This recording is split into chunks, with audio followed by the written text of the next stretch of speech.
That's a solid list. We did it. We did it. We got a great list, my friend. Now what do we do with it?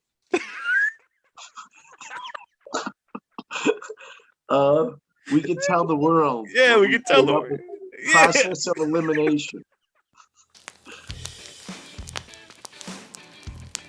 Hey, everybody, and welcome to another episode of Top 5s with Don Sill. I'm your host, Don Sill, and we got another great show in store for you today. It's the top 5 comedy duos of all time. Yes, comedy teams. You know, straight man, funny man, magic happens. And joining me today is the very hilarious Rich Walker. Rich is a funny stand-up comedian, but also has a history of being in comedy teams. Have you ever seen him do Who's on First? You're the manager's baseball team. Yes. You claim to know all the baseball players. Sure I do. Well, then who's playing first? Yes. I mean, the fellow playing first. Who? The guy in first base. Who? The first baseman. Who? The fellow playing first. Who is on first? What are you asking me for? I'm asking you who's on first. That's the man's name. That's whose name? Yes. Well, then tell me. That's it. That's who? Yes. So please, everybody, subscribe, like, and comment below. We want to know what you're thinking, what your thoughts are, if you agree with us or disagree, and what your top 5 is. Let us know. But without further ado, let's get right to it. Me and Rich Walker with the top 5 comedy duos of all time. All right, Rich Walker, Long Island's own, very funny guy. How you doing, my friend? I am here. How are you? Doing Thanks good, for having man. me on. Yeah, this is awesome, man. I always love talking comedy with you. You obviously teach a class, stand-up university, but you also are an encyclopedia of comedic knowledge, and it's always a blast talking to you because I'm like a fellow comedy nerd as well, and yeah, it's always good talking to somebody who kind of knows more than me. Well, it depends on what. Like, you knew that was your backdrop is the basement of the Wayne's World. Right. I didn't know. And I watch all the commercials. See, that's I got one on you there. There you go. Today's top 5 is, by the way, a great comedy team. They are, yes, Wayne and Garth. Swing, swing. This is the top 5 comedy teams. Comedy duos basically go back to the beginnings of comedy, like the vaudevillian days. It was back then. It was relatively normal. It's not really normal now, but back then it was very normal to have a comedy team. Yeah. In vaudeville, there was a lot of comedy teams. As a matter of fact, I'm sure we're going to go into this, but like the Who's on First was done by a lot of comedy teams. And it started out, as you probably know, as a husband and wife who did it. And I don't know their names. I forgot their names. But they were another comedy team. But it makes kind of sense. The wife didn't understand baseball, and he was explaining it. And then I had heard that it was Abbott and Costello actually got somebody to write, because it wasn't really stealing back then. They all did their own versions of it. Right. And they were the first to pay a guy $50 to actually sit down and write every base in there. You know what I mean? So, and they're like, I don't know how the other ones were, but I mean, they mastered it, right? What's the guy's name on first base? What's the guy's name on second base? I'm not asking you who's on second. Who's on first? I don't know. He's on third. We're not talking about him. A lot of people don't know that they didn't write that bit. That bit. Nobody. I don't. Until now, you saying it was a husband and wife team. I didn't think anybody knew who actually wrote it. Like, I just thought it was one of those kind of myths that just kind of floated around, and each team took it, added to it, and then finally Abbott and Costello, like you said, they owned it. No one could do it better than them. Yes. Tomorrow throws the ball, and the guy up bunts the ball. Yes. Now, when he bunts the ball, me being a good catcher, I want to throw the guy out at first base, so I pick up the ball and throw it to who? Now that's the first thing you've said right. I don't even know what I'm talking about. If I could give a little thing about it, about a team and what's very important, there has to be somebody has to be the straight man, and that's very difficult. It's because there's a lot of egos, especially. That's why you don't see it a lot anymore. And not only that, you have to split the money. So, you know, when you're first starting out and you're going to get $100 to drive to Philadelphia, you're getting $50. Right. And it's very, very, very hard. You know, back then, I don't know. I think that the performers were paid a lot more. You know, if you're rationing it out with today's pricing, because you're not making it today. I know that. So it's hard to be a team. But I was in Brooklyn. I was doing a show once in Brooklyn, and here's another thing. So Monty and I, he would take a punchline, I would take a punchline. He would take a punchline, and the jokes weren't really going over that good. And then I just by chance were working with a comedy team in Brooklyn, and I don't remember their names. One was like the Jerry Lewis, one was Dean Martin. They were older guys, and they'd been around a long, very polished, and they did everything. They did impressions, they did this.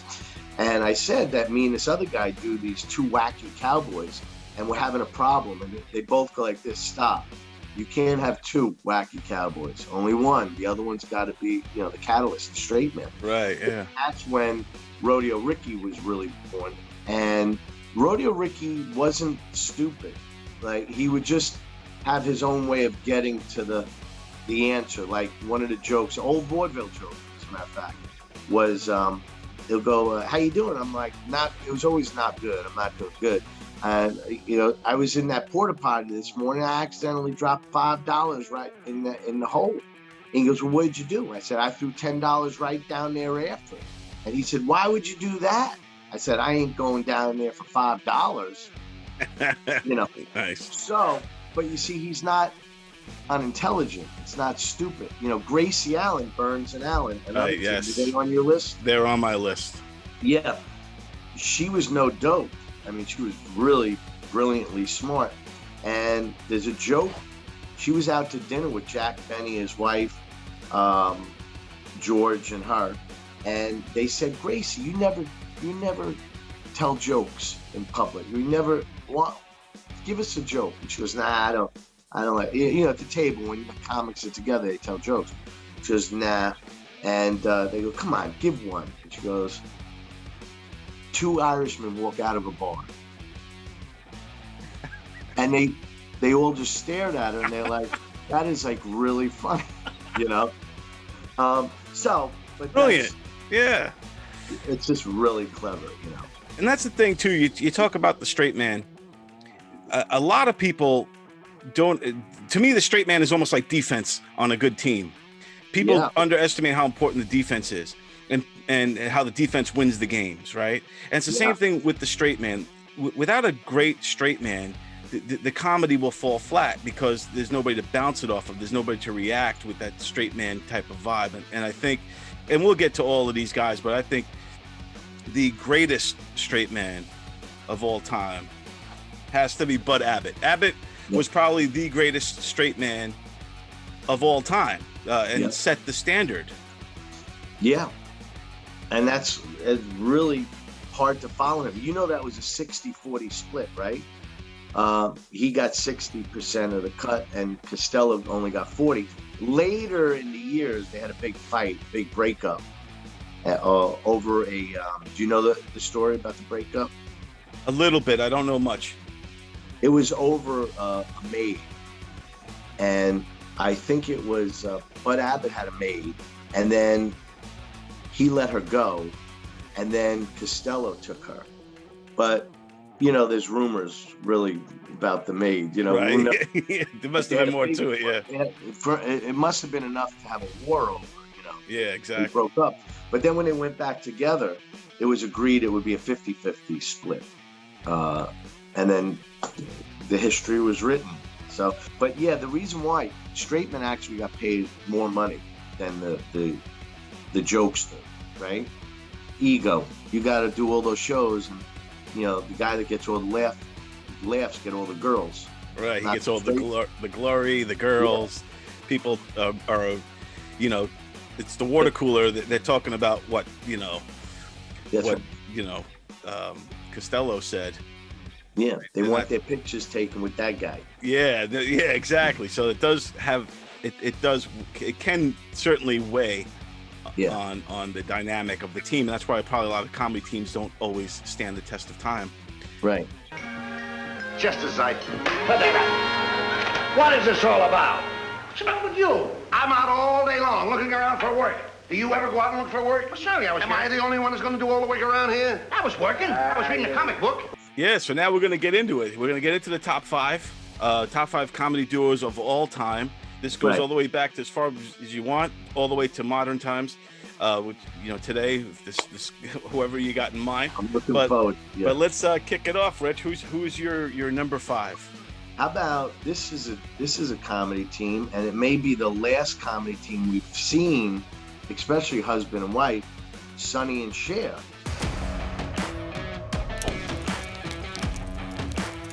Tell me about Sonny. Remember? Yes, I love the Sonny and Cher show. For that show. Oh, I grew up on it. I remember when the little Chaz would come running out. That's right. Yeah. And Chastity back then. Chastity, yes. You want to show them your shirt? You know what it says on your shirt? What's it say? So tell me a little bit about Sonny and Cher. What made you pick them as your number five? Well, I had heard a rumor that today a husband and wife comedy team is a sitcom in 2 years because it's so unusual. And I always tell, there's one comedy team out there now, they actually took our class. Do you know the Bonavitas? Not Claudia yet. Bonavita and her husband, John. They're both actors by trade. She takes the comedy class, loves it, and she says, I want to come back to the class and take it with John, the husband, because he's an actor. And they went back and forth, and it was very funny, and he is the stooge husband, a little dopey, for the character. Right. And it was really good. Again, why didn't they continue it? I think they do it every now and then. You'll see them out there. They're Long Island comics. You hate shopping. My motto is get in, get out. That's actually his motto in bed. I don't know if he was that interested. I think he's more supportive of her being a comedian, Right. And again, he's an actor by trade. They're both actors and directors. They do a lot of the shows at Claire Rose Playhouse in Patchogue. But if you could ever see them, great. But Sonny and Cher, again, she was the gum-chewing, wisecracking Cher, and the husband was the idiot, We went out on the road, and I got these sensational reviews on the road. I mean, Sonny Bono was fantastic in Vegas, super in New York, and dynamic in Los Angeles, and boring at home. When you watch Sonny and Cher, especially back in the day, when they were coming up, they definitely had a good chemistry, like you said, where Sonny, like if you do compare them to Burns and Allen, where Sonny was kind of like the Gracie a little bit, and Cher was more of the smarter one, the straight man in a way, but she also had her vibe was just different than anybody else's. She was an attitude. She had that attitude. Harry Yeah. Carabas, I don't give a crap attitude. Yes. Well, I had this marvelous kind of photographic memory, which incidentally I inherited from my mother. No, I did. Listen, you're the one that's always saying my mother has a fantastic memory. So what are you making of? That's what I've said. An elephant never forgets. And like you said about egos too, when you're married and you're playing the goofball like Sonny, you really need extra layer of thickness on your skin to deal with that, especially when she's the breakout and you're just the second banana of the team, so to speak. That's right. Well, Burns and Allen, it was the other way around in vaudeville, right? Right. He was the stooge and she was the straight woman, and then I don't know what happened. I don't know the story behind it, but backstage she said, "Let's go out and try it in reverse," and it was huge. It was huge. That's when they became famous. How is Hazel? Oh, Hazel hasn't been very well. Her feet are killing her, so she's going to have glasses fitted. Well, I'll go with my five. Yeah, so my number five pick is came out of the 60s, right around the civil rights era, and it was Tim and Tom.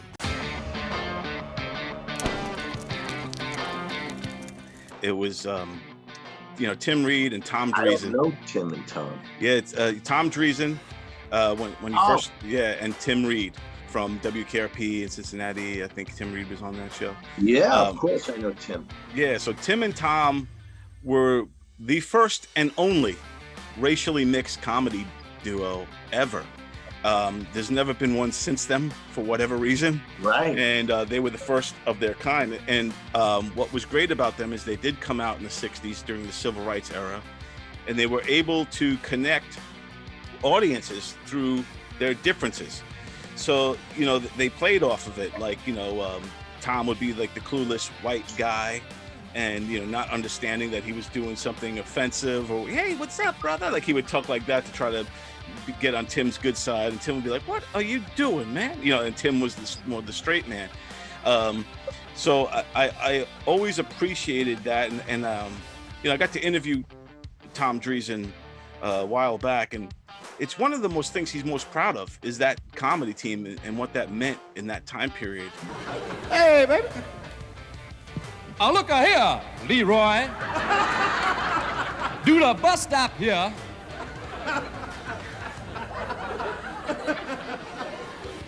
What do you think this is, Amos and Andy? I remember seeing them. I saw them quite a few times on TV. I wonder if, I don't know whether it was on Carson or whatever, but they were a team. Yeah, they toured around. I think they might have an album out, but I know that either Tom Dreesen did put a book out about his experiences with Tim and Tom. Yeah, so. As a matter of fact, sometime today, I'm gonna YouTube that. I want to see if they're on there. Oh, they're definitely on. Yeah, you'll see some good stuff, and some of it is actually in today's temperature, it still holds up. Like what I mean, and there is a little bit of cringe in it just because of how much we did evolve since then. Yeah. So some of the things that Dreesen says to Tim Reed, it's kind of like, oh God, it's a little cringe. Yeah, there's a few cringy things in there. Tim and I were together as children. We played ball together, we fished together, we hunted together. We were great friends, and then when I was 9 years old, my dad sold them. All right, okay. But overall, I think for the time period especially, it helped. Made sense. It made sense, and it helped to kind of find laughter through that pain of that era. Yeah. Wow. Check me out now. Remember, we brothers. We brothers. In the ghetto. In the ghetto. All right. Hey, what's happening, Jive? My main man. Say, look here, baby, this way I catch Big Mac. I got to ease uptown, get me some new rags, a couple fronts, pair of gators, go check them traps, do a little night crawling through the hood. That's out of sight, man. I didn't know you spoke a foreign language. Yeah, so Tim and That's Tom. A good one. All right, so moving on to number. Turn? Yes, your turn, Rich. Okay, how about this comedy team? Very different. And you're not going to think of it as a comedy team. And let's go back to maybe the 40s. Edgar Bergen and Charlie McCarthy. Ah, great pick. Love it. Yes. But yet that comedy team was one person. But the characters were so definitive that when they did radio, people actually thought it was two different people sitting in the studio, and he didn't even have the puppet. Right. So yeah, that's right. He started it in radio. Ladies and gentlemen, it's my pleasure now to introduce a young man. What is your name, Sonny? Edgar Bergen. Oh, yes, of course, Edgar Bergen. Young man, he will now entertain you with, what are you going to do, Sonny? Ventriloquism. Oh, yes, he's going to ventriloquism. So that's one that I always found interesting. And not only that, any ventriloquists are comedy teams, right? Even to this day, you have Jeff Dunham, right? Wow. Like, think about that. Because when you write both parts, right? I was going to say that. Yeah, when you write as a ventriloquist, you're writing as a comedy team. You know? Right. And one is going to be the stooge, and one is the straight man. Did you ever have the honor of seeing Vince D'Antona and George? Yes, I got to. I seen them a few times live, and they were on my radio show back then too. Yeah. I think they were probably, especially on Long Island, the most loved, comedy team. He was like the greatest guy in the whole world. I never heard him talk bad about anybody. Even if you tried to get a conversation going bad about somebody, he's like, he's a great guy. Yeah. Like give me a little bit, Vince. Comics like to bash other comics. I'm getting a Woody, yeah, so you're not getting no Woody. Back up, ladies. Oh, stop it. No, Charlie McCarthy and Edgar Bergen was a genius and at the craft, and also inspired so many twists along the way. But also, looking at him as a comedy duo and the writing, I mean, it was right on point. It was right there with all the great comedy teams of its time. Now, gentlemen, now please, every time you meet, you start bickering. Now, why not, I ask you, why not bury the hatchet? All right, and I think I know where I'm gonna bury it, too. You're not too funny since Jerry left, are you?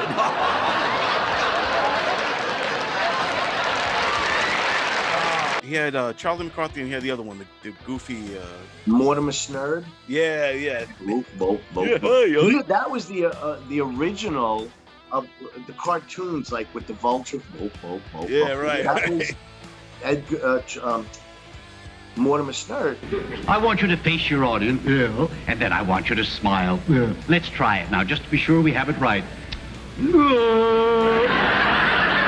Good stuff. So that was number 4. So my number 4... Right. I'm going with Cheech and Chong.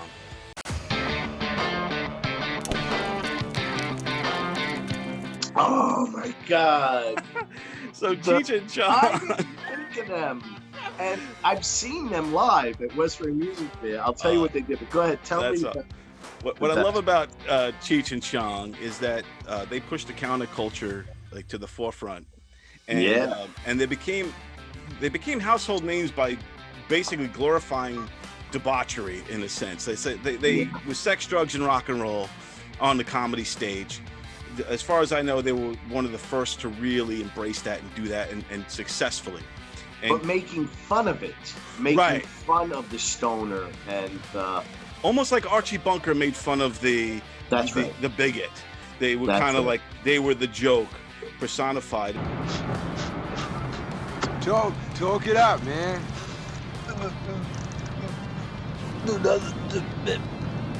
Kind of grabs you by the boo-boo, don't it? And I think that also, like, their early stage shows kind of pushed and shocked audiences a little bit because they were talking about sex and drugs and all that stuff. Come on, light it up. Let's get Chinese eyes, man. Looks like a toothpick, man. No, man, it's just rolled real tight, man. Like it ain't a toothpick, man. No, it is a toothpick, man. No, man, it's just a rolled real tight. It's a toothpick. Yeah. But I think the best takeaway from them, and there's so many great things about Cheech and Chong, and I love them from the records to the movies to the stage. My God. But it was our era.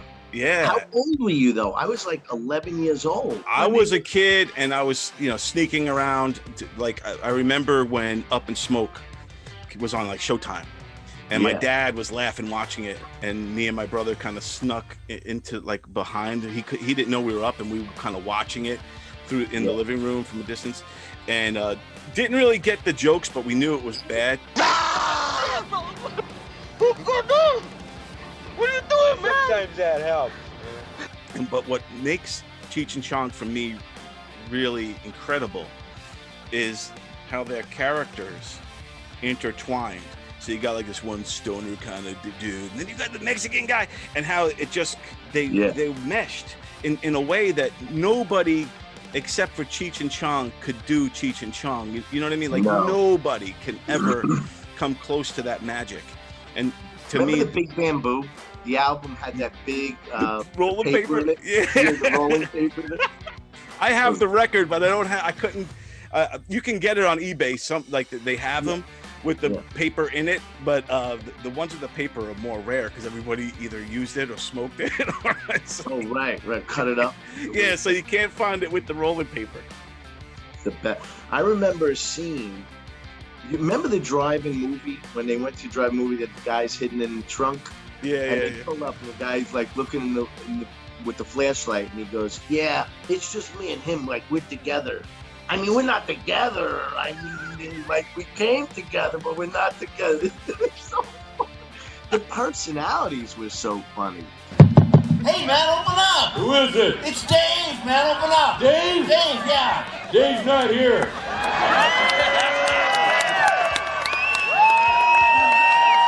All right, so now we're into number 3.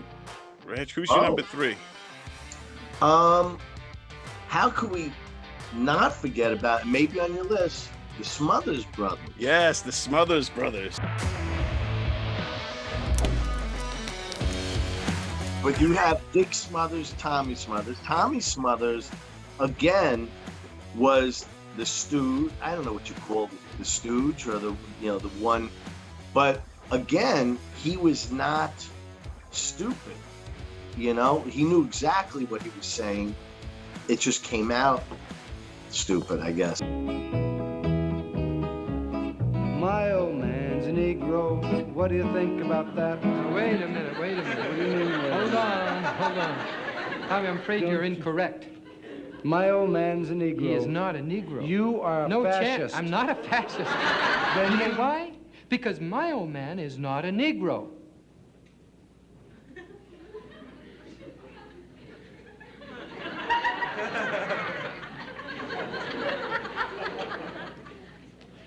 No wonder Mom always liked you best.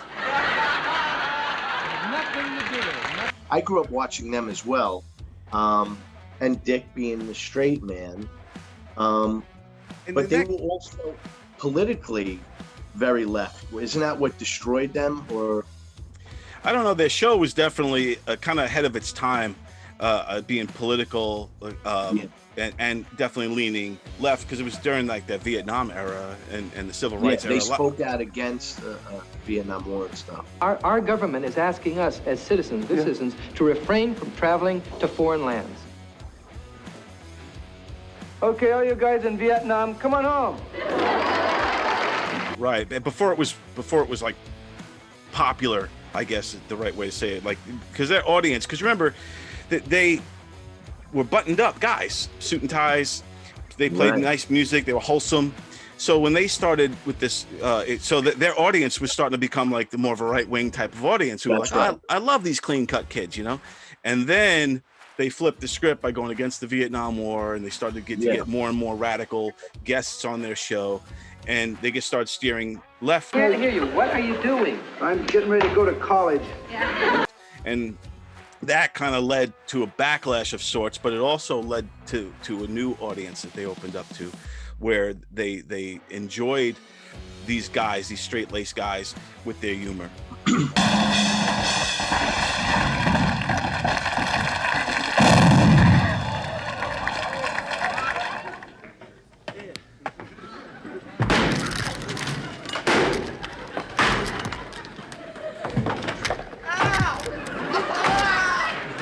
It's funny, like as you know, during the pandemic, I used to speak out a lot on my political views, and I would get the private messages from people like, dude, let's stay out of politics, because it's not, I was always funny stuff, or tongue-in-cheek, a lot of it, but I found that I increased my audience. Like, it's like I found a base, which was weird. But what also is really funny, I found a right-wing base that loves me, and I don't get it. I had a guy come to me New Year's Eve, right before the pandemic, that December, right before, on New Year's Eve, and he even brought me T-shirts that he made, like T-shirts and stuff. And I'm like I'm not really getting, did you see any of my posts? Like, and he always commented like nasty and stuff, but I don't know. He was a good guy, really good guy. But I just thought that was really funny. So I guess, when you're a comedian and you're in a team or you have a platform, especially if you have followers, and they took full advantage, the Smothers Brothers, of what their power actually was. My old man's a cotton-picking, finger-licking chicken plucker. What do you think about that? I think you better not make a mistake. Yeah, and I always commend anybody for standing up for what they believe in and going against the grain in a sense. If it's what you believe in, then I think you should always go, whether it's with the tide or against the tide. If it's what you fully believe in, then I always commend somebody for going all in. And I think that's what they did. But also when you talk about the Smothers Brothers and we talk about straight men and egos, in their case, I think more of the ego had to be on Tommy Smothers for playing such a goofball. Like he played it so dumb, and Dick was the smart one. Where I think in that case, it's reversed. Where Tommy's getting the laughs, but Tommy's also viewed as a moron. You know what I mean? He's got like people don't take him seriously, and I think sometimes the ego could work against you on that side as well. Absolutely, yeah. But this wasn't just a fun job. There was dangers in this job as they built the railroads up the mountains and down the mountains and across the deserts and over raging rivers, and they had to span crevices, deep crevices in the ground, and in the bottom of the crevices there was pumas. These just pumas with claws and foam coming out of these pumas' mouths, and the railroad men, they're going, whoa, look at those pumas down there! I'm not gonna build any railroad! Across the crowd, there's pumas in the crevices! There were no pumas in the crevices because we don't have pumas here. There are no pumas in America.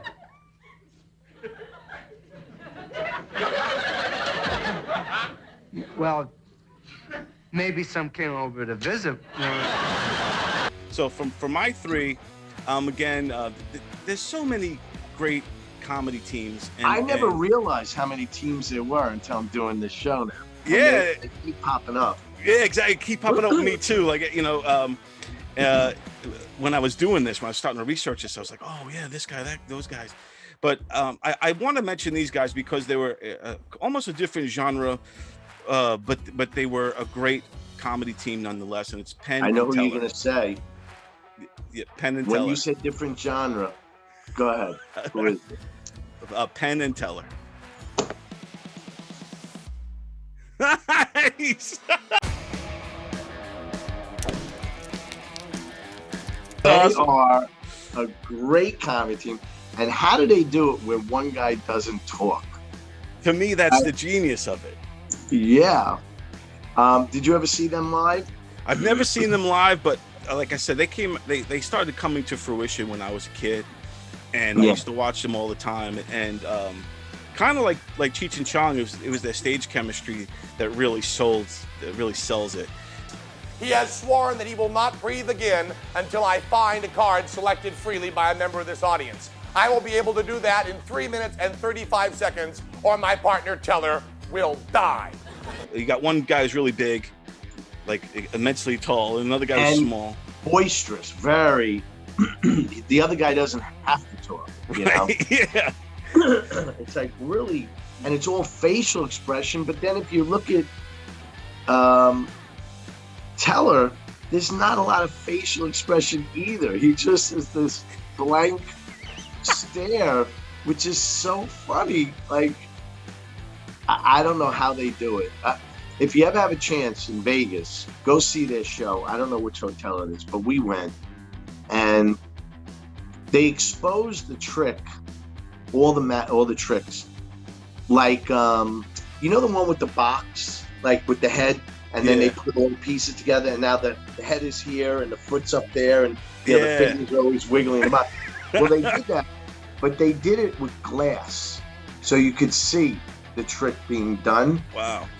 And like they pick up the box, they move the head, but you see Teller going underneath the stage, like across, like on a cart, like a mechanic would have, and like, and then he like pokes his head up like this, and then they close it. He goes down, he goes back like this. But I don't think that was actually the trick being exposed. I think that was their version to fool you into thinking that was how the trick was done. You know? Yeah. So much fun, and he talks. You know, like after the show, they said we'll be in the lobby, and they talk to everybody. No ego, either guy, no ego, and they talk. They thanked you for coming to the show, and you hear Teller talk. You know, it blows your mind when you hear him talk. Working with Penn all these years, what I've discovered is there's something absolutely incredible that happens when you don't talk. You know, everything becomes very intimate because you're looking at them, they're looking at you, and that intimacy is really thrilling to me. They're always a step ahead, those guys. And I think that's the magician in them. Like you said, when they're showing you the trick, it's like, are they showing us the trick? Or is this all an illusion within an illusion here? That's right. That's right. I always like them. I think they, whether their magic is kind of a style similar to like Amazing Jonathan. It's dangerous. It's edgy.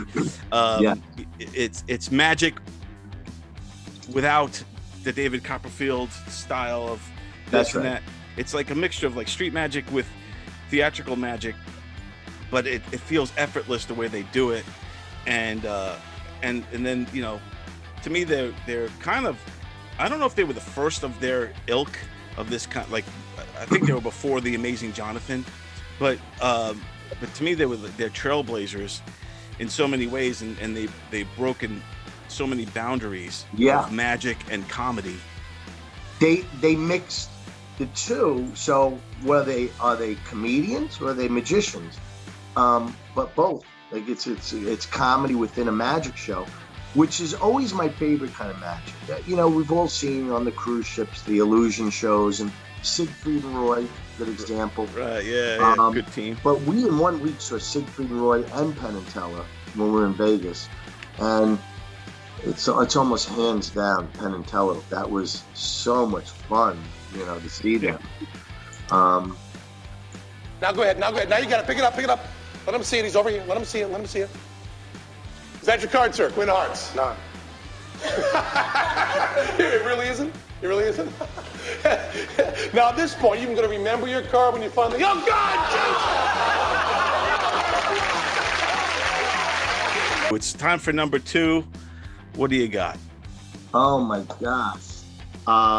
What about Ralph Cramden and Alice?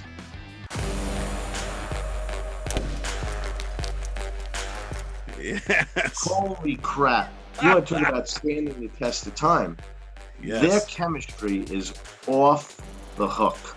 Never worked for me with the other Alices that came in later, you know, like on the specials, you know, the color ones and out of Miami and stuff. Right, yeah. There's something about Audrey Meadows being a straight man, but a funny straight man. Like, her sarcasm was so funny. And then his facial expressions. How often does that magic happen on television? It doesn't. Very rare. And like you said, their chemistry, that whole cast, but the chemistry with Cramden and Alice, you know. You seem to have forgotten that I am a woman. I forgot that you're a woman. How could I? You're always yapping. Ralph and Norton is another team. They had it, yeah. And you gotta give it up to Gleason for that, because he was able to be, you know, the guy for both of these outlets. And with Norton, you got basically 2 goofy guys that are making it work. Straighten the right arm, lower the right shoulder. Now you got it, Ralph. Follow through and you can't miss. Swing! And you know, because he could flip-flop, you know, Cramden. He could be the straight man when he's dealing with Norton to some degree, and then he could also be the funny man when he's dealing with Alice. So he's this... Well, he was actually the straight man with Norton. I had heard rumors that Jackie Gleason was extremely jealous of Art Carney. Everybody wanted to meet Art Carney. And there's an episode of one of the Lost episodes where Ralph wants to get Jackie Gleason for the lodge to do a show. Did you ever see this one? No. Oh my God. And it's in the lobby of a hotel. So what happens is he gets on the elevator, Ralph, to go look for Jackie Gleason. But he comes down as Jackie Gleason, like very pompous, like with the suit, yeah.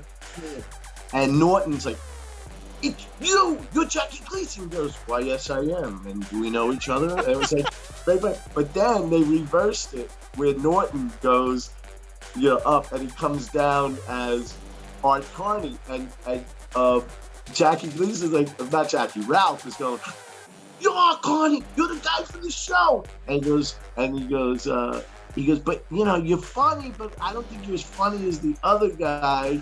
And now they're talking about how unfunny the other ones are. It was so funny. And then like when Norton says he goes, if you ask me, that other guy's the whole show. And they're really digging into each other. That was one of the funniest episodes. That's awesome. I got to check that out too, man. Yeah. Talk about great team. That's a great team. Great team. Great writers. I got one thing that he hasn't got. I got it here.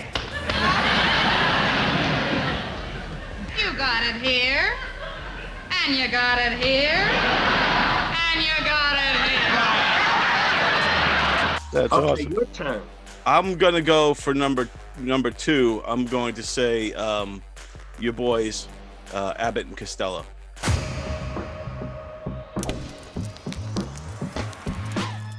Abbott and Costello, to me, are the most famous and iconic of all the other comedy teams.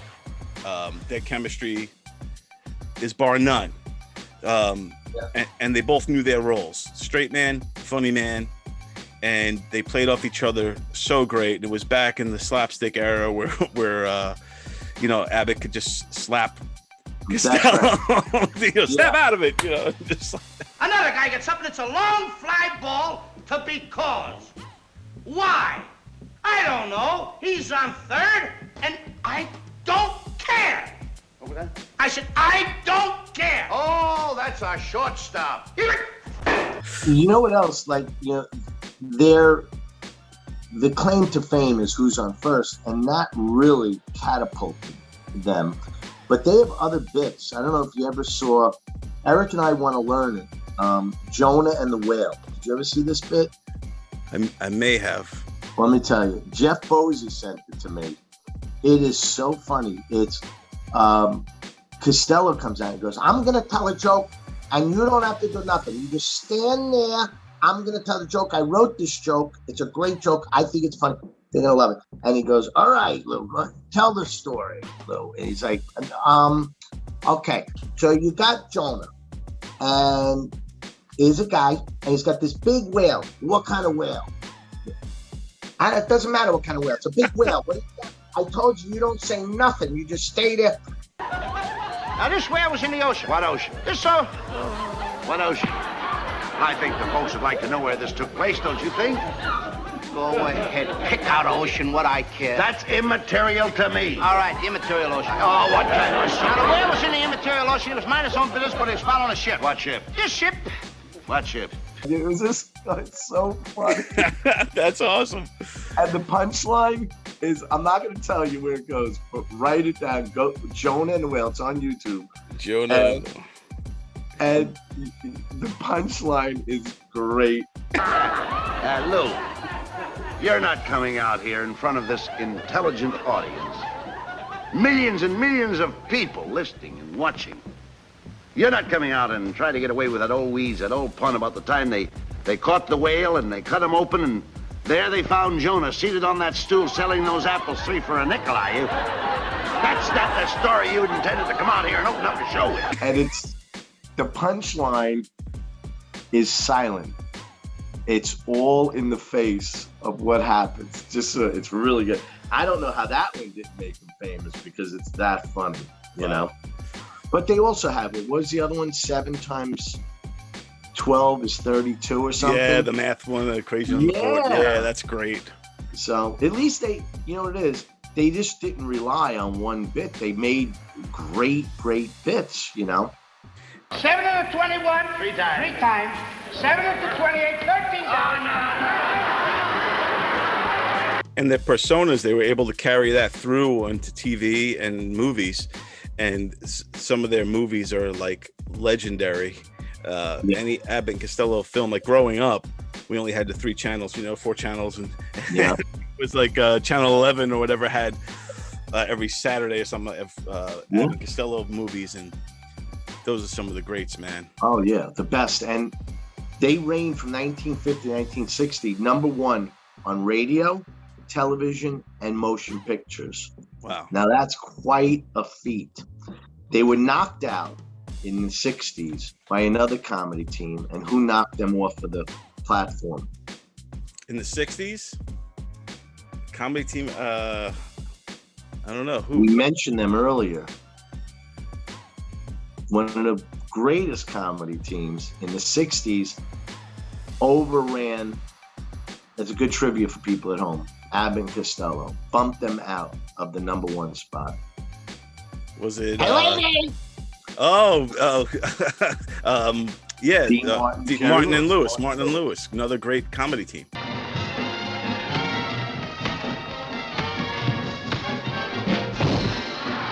We'll be just like brothers, you and I. I'll go east, I'll go west, and I'll love you till I die. Oh, what would you do without me? What would you do, boy? And I heard that they broke up because of Jerry Lewis, who was a perfectionist. Like everything had to be perfect. And that's not how Dean worked. Dean worked off the cuff, He didn't mind rehearsing, but Jerry was too strict. I can see that too, because Jerry, his serious side is the complete opposite of his stage persona. Did you ever see Martin Short do Jerry Lewis? But he does all the versions, like lighting is the very serious Jerry. I can't do it. But then he lights the lighter and he's wow! Also, Abbott and Costello did have a resurgence too. I think, like maybe in the 70s and 80s, and they had the cartoon. Hey, Abbott, and like they resurged. Yeah, they resurged it. Yes. So like the stuff is timeless, because like you said, Jonah and the Whale bit, which I'm going to watch later, the Who's on First, these still stand the test of time. They've been around since like the 50s or 40s and 50s. Yes. And they're still funny today. And comedy doesn't have a long shelf life normally. So for these guys to have these sketches, these things that still today are quoted, known, and hilarious, that's a testament to them as well. I want to ask you just one thing. What? What makes a balloon go up? Hot air. What's holding you down? I pulled a joke. All right, so now it's the #1. So now it's #1, perfect timing. So for me, the #1 comedy duo for me of all time is Laurel and Hardy.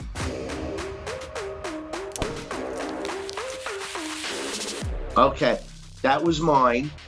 Okay, cool. So we could both have the same. About this. Yes.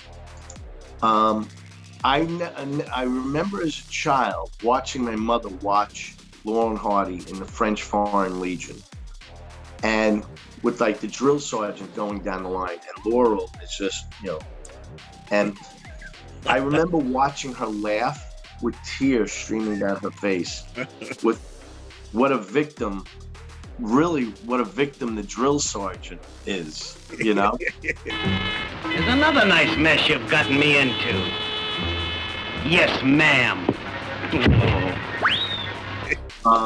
But you want to talk about a team that played off each other, and from what I hear, till the day they died, they were best friends. And the only story, and then we'll go to yours, but they said that when Oliver Hardy was on his deathbed, Laurel sat with him every day and every hour, and their own kids, I think it was Stan Laurel's daughter, was saying they never talked to each other. They understood each other from the years and years of silent movies and their characters. They just knew who they didn't have to talk to each other.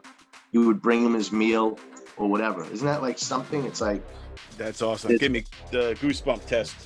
Just past the goosebump test. Yeah. So to me, Laurel and Hardy are the template for every comedy team that came after them. I feel like they set the standard. Like every comedy duo ever that came after Laurel and Hardy were an evolution of them. Whether it's Abbott and Costello, Martin and Lewis, Fred and Barney, whoever, Burns and Allen, they all derive from Laurel and Hardy. Agreed. And I think that when they were before Abbott and Costello. They came out in like maybe I don't know the years, the 20s and 30s. And I mean, you could still silent see film. the grainy movies that on YouTube and stuff. The piano and silent movies. That's how far back. Yeah, so they were like 20s and 30s, and Abbott and Costello was like 40s. So they definitely were way before. And to me, when you even today, you'll see Laurel and Hardy-esque sketches, whether it's in a sitcom or it's in other movies. The characteristics are always there. What a fine mess you've gotten us into this time. That whole vibe is there forever. And to me, they set the standard. They're the GOATs, the greatest of all time. And from their movies to everything. And again, it all comes down to what they look like. Like you look at, like we talked about Penn and Teller, how they're opposites. You got the big giant guy, little guy, one talks, one doesn't talk. Yeah. With Laurel and Hardy, you got this kind of fat guy, and you got fat and skinny. Yeah, and it's this whole thing, and Abbott and Costello kind of had that, and Martin and Lewis kind of had that. The opposites. One was a good-looking crooner, the other was this wacky, clumsy dude. And you know what else? But Stan Laurel wasn't a talker either. It was always Oliver Hardy who did all the talking. Right, yeah. That's a good point. And such famous sketches. The piano, going down the staircase.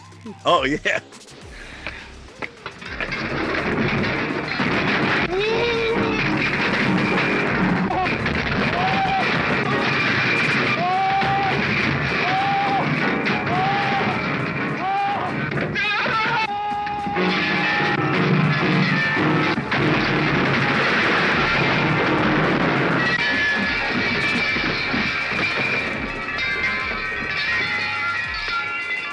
But let's now, we have our list. Now we have to narrow it down to a final top 5 that we both agree on. Okay. Okay. So here's who we have so far. Here's our guys. So we have Sonny and Cher. Yep. We have Tim and Tom. Yep. We have Edgar Bergen and Charlie McCarthy. Cheech and Chong. The Smothers Brothers. Penn and Teller. Abbott and Costello. Cramden and Alice. And Laurel and Hardy. So we both agree on Laurel and Hardy, and I think we both agree that they're number 1. Okay, I'm gonna go with that. So we're gonna put Laurel and Hardy up at the number 1 spot. So now, who do you think else out of this list? My vote is number 2 because it's a close run with number 1. It has to be Abbott Costello, just based on popularity and history. I agree, because I think that most people, if you ask anybody, like just who's not a comedy fan, and you ask them right away, who's your favorite comedy team of all time, they're gonna say Abbott. Their name's coming up. Right. It's always probably number 1. Most people identify Abbott and Costello before Laurel and Hardy. All right, cool. So Abbott and Costello, I agree with that at number 2. Okay, number 3. I'm thinking number 3. Our list right now, Cheech and Chong. Okay. Could be on there potentially. Nice. Excellent. The reason why, that's our generation. They broke a lot of ground and they were hysterical. So now we have left the Smothers Brothers, Penn and Teller, Tim and Tom, Sonny and Cher, and Edgar Bergen, and Charlie McCarthy. You forgot one other. Cramden and Alice. Well, they're there too. Martin and Lewis. Oh, yeah. So I'll throw Martin Lewis on there. I don't know if we ever officially added them to the list. Yeah, Martin and Lewis were amazing and we could make an exception and put them in if you think that they deserve over the others. Because I'll put, Martin and Lewis. They were on my short list for sure. Okay. In my original top 5, they're on there. Okay. So we could definitely talk about put Martin and Lewis into this because they're definitely deserve it. They're one of the greatest comedy teams by far. All right, so and then for number 5, I'm thinking. See, it's tough because there's so many great ones. Yeah. But I do like the Penn and Teller. But I think that we've mentioned a lot of these guys how they broke ground, like Tim and Tom and Sonny and Cher, husband and wife, and then Tim and Tom being black and white. But I think Penn and Teller, because of not only just the magic, but their comedy chemistry too, and all of that. Okay, but now this list is the greatest of all time. Right. They may come up on only you and my list. Right. Yeah. Because you're not thinking comedy team. You're thinking magicians with great patter or banter, whatever you call it. So I'm not sure about that one. I agree. My choice would have been Rodeo Ricky and Montana. No. But I could go with that. Because you can't deny the talent, and it's original. Yeah, it's original. It's there, but like you said too, like, are they comedy? Like, so this list. So then we got. So you're going 5 to 1, right? Number 1. Yeah. So right now we got number 1 is Laurel and Hardy. 2, Abbott and Costello. 3, Cheech and Chong. 4 would be Martin and Lewis. So 5. I'm thinking. We mentioned. What's hysterical about that list? Even Cheech and Chong will be going, "We're on that list," like, so funny. But they were great. They were so great. I also think that you can make a case for Tim and Tom. Yeah. But they didn't stand the test of time. They were short-lived, but they did matter. And then the Smothers Brothers, I think, would probably be the best case for the ones we mentioned. The Smothers Brothers would probably be the strongest number 5. I was never a huge fan of theirs. And I guess as a kid, it's because I didn't really understand them a lot. I just knew one was dopey and one was, clever. But their material didn't really apply to me as a kid. Right. So they're not on my list. But if you like them, we can put them there. I think, who else? So we had Edgar Bergen. Stumped at number 5. I mean, how would... I know. We went through all these great names. What if we put Penn and Teller at number 5 and move up the list? What do you have, Penn and Teller? Are they on the list? I took them off and I put in the Smothers. Oh, that's right. But so famous-wise, nobody's going to think of Penn and Teller. Right. But we're analyzing this. Yeah, I think the Smothers Brothers could, like, if you look at this list. So let's just say this is the list. You got Smothers Brothers at 5. At 4, you got Martin and Lewis, which I think Martin and Lewis should go up. I think Martin and Lewis should go to 3. Cheech and Chong go to 4. So we got the Smothers Brothers at 5, Cheech and Chong at 4, Martin and Lewis at 3, Abbott and Costello at 2, and the number 1 comedy duo of all time, Laurel and Hardy. Perfect. That's a solid list. We did it.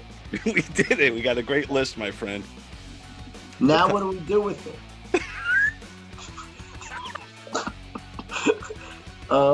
We can tell the world. Yeah, we can tell the world. Process of elimination. That's great. That's a great way to end it. What do we do with it? That's awesome. You rock, Rich. I appreciate Thank you so much for having me. This was a lot of fun. Yeah, this is a blast, man. Tell everybody where they could find you and follow you and all that good stuff. Yeah. So you can always go on my Facebook page. I have a website, but I never update it. But if you go on my Facebook page, Rich Walker, and if you have trouble finding me, you can just put Suffolk County. But I always put flyers of all the shows I'm going to be on. I also, if I can mention, I teach Stand-Up University, a comedy class out of the brokerage in Belmore. If anybody's interested in becoming a comedian. Also, if you want to be a team, we will help you and your other comedian friend become a team. We've written a couple of acts like that. So I got one more thing to say. If you go on TikTok, go to The Monty and Walker Show. We only have about 10 clips up, but they're little funny quips. Or also you can go to Monty and Walker Productions and see the full versions with the outtakes and all that stuff, and click on the YouTube link there. Excellent. Thanks again, my friend. Rich right, Walker, Don. everybody. Well, there you have it, folks. The top 5 comedy duos, according to me and Rich Walker. Let us know what you think in the comments below, and leave us your top 5 as well. Love to hear it. Well, take care, everybody, and we'll see you again next week for another Top 5.